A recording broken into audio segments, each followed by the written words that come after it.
अस्सलाम वालेकुम एवरीवन, कैसे हैं आप। Welcome to my channel Zia Saad vlogs. तो जनाब, अपने पिछले व्लॉग में मैंने वाइफ्स की कुछ रिस्पॉन्सिबिलिटीज़ डिस्कस की थी जिनको अपना कर वाइफ्स जो हैं वो अपने रिलेशनशिप को बहुत अच्छा बना सकती हैं। तो मैंने कहा था कि मैं अपने नेक्स्ट व्लॉग में जो है वो हस्बैंड्स की भी कुछ रिस्पॉन्सिबिलिटीज़ जो है वो आपके साथ डिस्कस करूँगी। और मेरे जो भाई मेरा व्लॉग देखेंगे तो आई होप कि वो मेरी बात को समझ पाएंगे और इन चीज़ों को बनाकर जो है अपनी और अपनी वाइफ का जो रिलेशन है उसको ज़्यादा स्ट्रॉन्ग बना सकेंगे।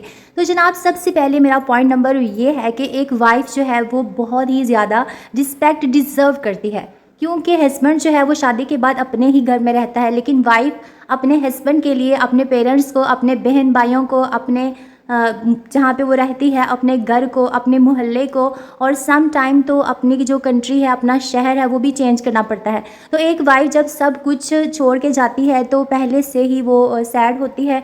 और दूसरा ये कि जब वो नेक्स्ट घर में जाती है तो अगले घर में भी अगर उसको वो सब चीज़ें ना मिले जो वो डिज़र्व करती है या जो उसने पहले से सोचा हो कि नेक्स्ट मेरे साथ ऐसा होगा, अगर उसको वैसा माहौल वहाँ पे नहीं मिलता तो वो बहुत ही ज़्यादा हर्ट हो जाती है। और अगर उसका घर का माहौल इस तरह का नहीं है तो इस तरह का माहौल बनाने के लिए हस्बैंड को जो है वो अपनी वाइफ को सपोर्ट करना चाहिए, अपनी फैमिली के साथ बात करनी चाहिए कि जो मेरी वाइफ के हकूक़ हैं उसको वो लाजमी मिलने चाहिए। तो पता है क्या होता है, अक्सर हमारी सोसाइटी में ये चीज़ समझी जाती है कि शादी के बाद सारी की सारी जो रिस्पॉन्सिबिलिटी है वो एक बहू की है। और जो नंदे और सास होती हैं वो ये समझती हैं कि बहू जो है वो हम नहीं लेके आए, बल्कि हम एक काम करने वाली एक नौकरानी लेकर आए हैं जिसने आकर हमारे सारे घर को संभालना है। और वही बहनें जो शादी से पहले अपने भाई की सारी जिम्मेदारियां पूरी करती हैं, उसके कपड़ों की, खाने की, हर चीज़ की, तो वो सब की सब जो है वो वाइफ के सर पे डाल दी जाती है। तो ये तो मेरे ख्याल में बहुत ही अच्छी बात है कि एक वाइफ जो है वो खुशी महसूस करती है अपने हस्बैंड के काम करने में, इसमें कोई ममानत नहीं है। लेकिन उसके साथ साथ बहू के सर पे अपने देवर की जो है जिम्मेदारियां और ससुर की, सास की, नंदे जो है, मतलब कि इस तरह का माइंड बना लिया जाता है कि अब सब कुछ इसने करना है।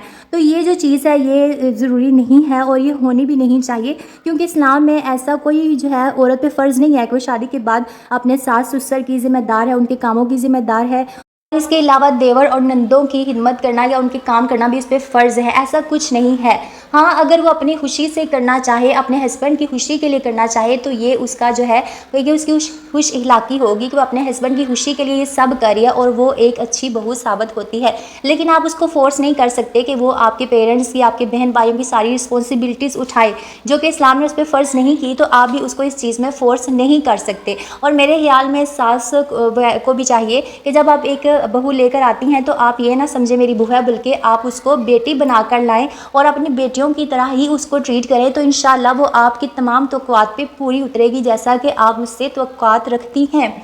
अब चलते हैं दूसरे पॉइंट की तरफ। तो दूसरा मेरा पॉइंट यह है कि एक वाइफ का शरई हक है कि उसका हस्बैंड उसको रहने की जगह मुहैया करे, उसके खाने पीने का, उसके लिबास का ख्याल रखें। तो अक्सर वाइफ्स ऐसी होती हैं कि जिनको जॉइंट फैमिली सिस्टम में जो है रहने पे मजबूर किया जाता है, वो वहाँ पे रहना नहीं चाहती, वहाँ पे उन पर बहुत बर्डन डाल दिया जाता है। और सम टाइम ऐसे होता है कि वाइफ के जो रिलेशंस हैं वो अपने इन-लॉज़ के साथ इतने अच्छे नहीं जाते, कहीं ना कहीं उसके साथ ज़्यादती हो रही होती है।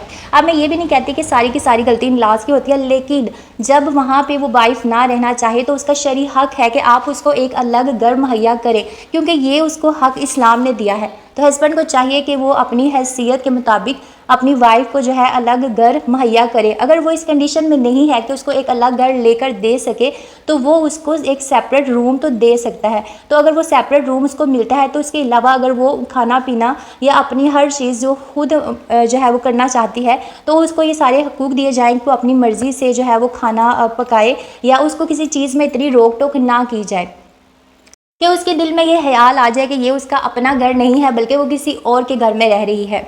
इसके अलावा पॉइंट नंबर 3 ये है कि बाज़ हस्बैंड्स की आदत होती है कि वो अपनी वाइफ को बहुत ही ज़्यादा ताना देते हैं। अगर उसके मैके में हालात अच्छे नहीं चल रहे या उसके भाइयों का कोई इशू है या कोई इस तरह का, तो उसको इस तरह के ताने देना कि तुम्हारे मैके वाले बहुत गरीब हैं या उन अच्छा खाते पीते नहीं हैं, या इस तरह की बातें।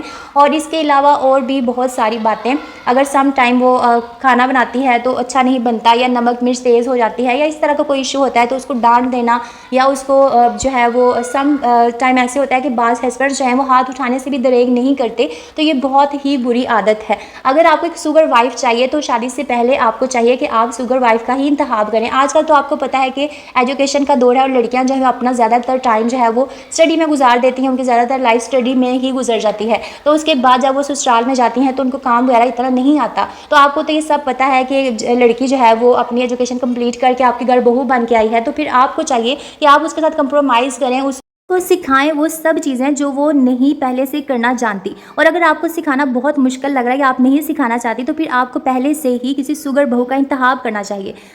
आज के इस व्लॉग में मैं सिर्फ 3 पॉइंट्स ही आपके साथ डिस्कस कर चुकी हूँ, क्योंकि मेरा जो है व्लॉग ज़्यादा लॉन्ग हो जाना था। तो इंशाल्लाह बाकी जो पॉइंट्स है वो नेक्स्ट व्लॉग में मैं आपसे डिस्कस करूँगी। आई होप आपको मेरी वीडियो अच्छी लगी होगी। अपना बहुत सारा ख्याल रखिएगा। अल्लाह हाफिज़।